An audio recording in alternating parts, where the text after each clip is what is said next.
Good morning, good afternoon, good evening, wherever you're watching this right now. We're here to speak about the GAP, which is the Gender Gap application, which measures who gets to speak and who gets heard, which we think is a very important issue for democracy and the planet.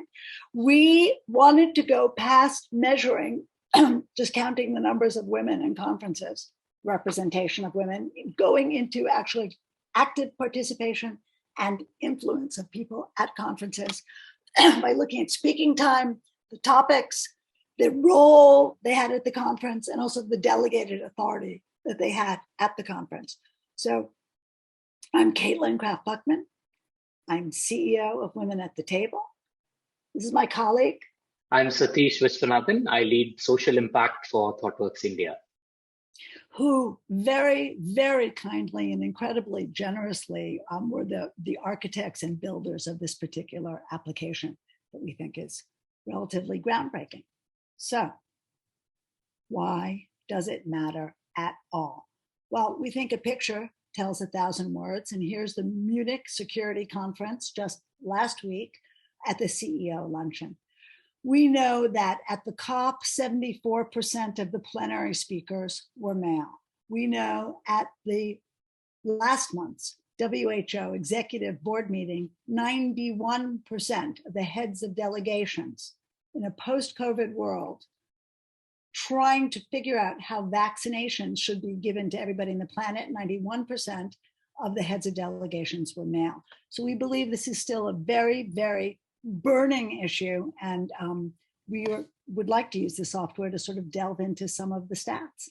But what is it and how does it work? Satish.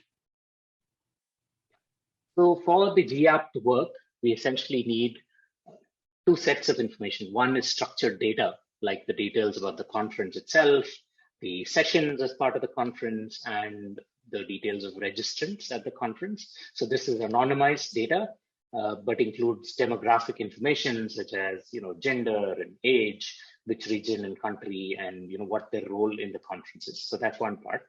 And then we marry that with the unstructured data that comes out of the conference, and these would largely take the form of, let's say, audio recordings of sessions or videos or text transcripts that come out of the session. And then we tie those two together. We use a machine learning algorithm called topic modeling to essentially go beyond understanding, just the number of men and women or, the representation of different regions in the conference, to also thinking about the, what people spoke about, what topics they spoke about, how long they spoke, and, what was their specific, role when they were speaking about these topics, to generate an incredibly rich set of visualizations that tell a much more deeper story than just counting heads. Yeah. So we're going to show you just some screenshots about what, once you input all that data, how it spits itself out back at you. So the first thing that we do know is that people have been counting the number of women versus men at conferences for quite a long time. And that outer circle that you're looking at where it says 61%, 39% actually isn't so bad. So it's 60-40, that's about even, that's fabulous.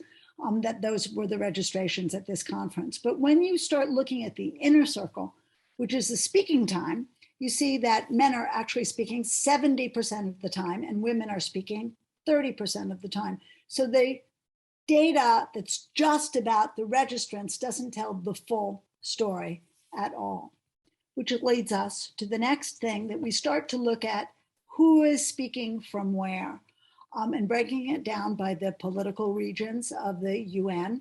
And here you can see, even though the average of speaking time remains, there's the average of 30%, 70%, there's some regions that can sort of rebalance the entire data. So you're not seeing the whole story unless you're seeing who's speaking on behalf of whom from which places. Next slide. We also look at conference roles, which we believe is, first we'll looked at representation, right? The numbers of people.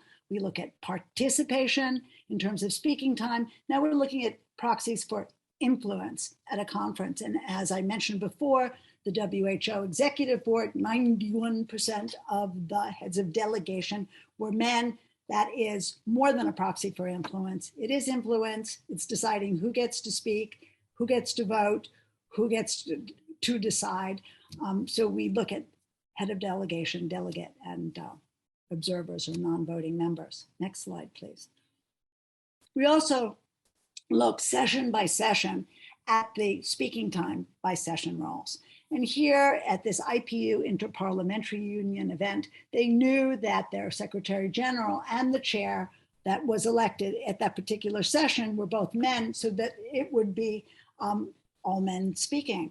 But they were very, very clever, and they decided that they would have their panelists, their presenters, their expert speakers, their keynote speakers to be more women than men, which sort of evened out the situation that they had been handed. And we're looking even deeper into the data and trying to figure out that if you have more experts on the stage who are women, does that encourage more participation from women to speak, to ask questions, to put their ideas forward? Next slide. We also have the ability to, which we built for the COP, who will be using this to analyze the past COP and the upcoming COPs, to look at speaking time by age, which we think is deeply critical when we look at who is deciding what's going to happen for generations to come in a changing world in crisis. So we're very, very excited about this particular capability. Next. But the pièce de résistance is something that we premiered at the Paris Peace Forum, which is speaking time by topics. It's not only that you have women in the room. It's not only that women get to speak. It's not only that women have some influence. It's also who's speaking about what and for whom. So not rather unsurprisingly here, women are talking predominantly about gender equality, and less frequently until you get to the ocean, outer space, and climate, and then they're speaking slightly less. So what we want to do is we also want, by showing the data, help people kind of understand who's speaking about what topics, and to encourage a kind of participation that goes beyond siloed groups speaking to other siloed groups about their siloed topics. The algorithm that's been built also has a very exciting capability that I'd like to turn it over to Satish to share with you. So one of the things that we observed when building this capability into the app was to figure out, how we would explain this to someone who was looking at this data for the first time. That proved much harder. So, we built explainability into the algorithm to essentially show, how the algorithm was essentially deriving these topics from the raw data.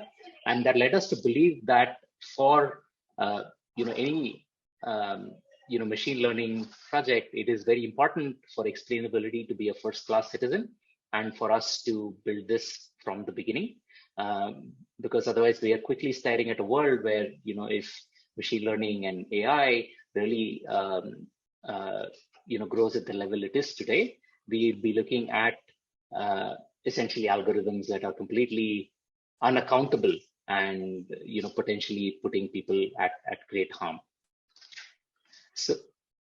So, we end here, but we invite you to join us to envision a world where this level of analysis, going beyond just paper diversity and looking at true diversity, is used not just at UN conferences, but in conferences all across the world, more specifically technology conferences all across the world, where technology has such a deep influence on our lives, on humanity and the planet. We hope that more and more conferences adopt this, and we are able to build a more diverse and equitable representation in whatever forums we're part of.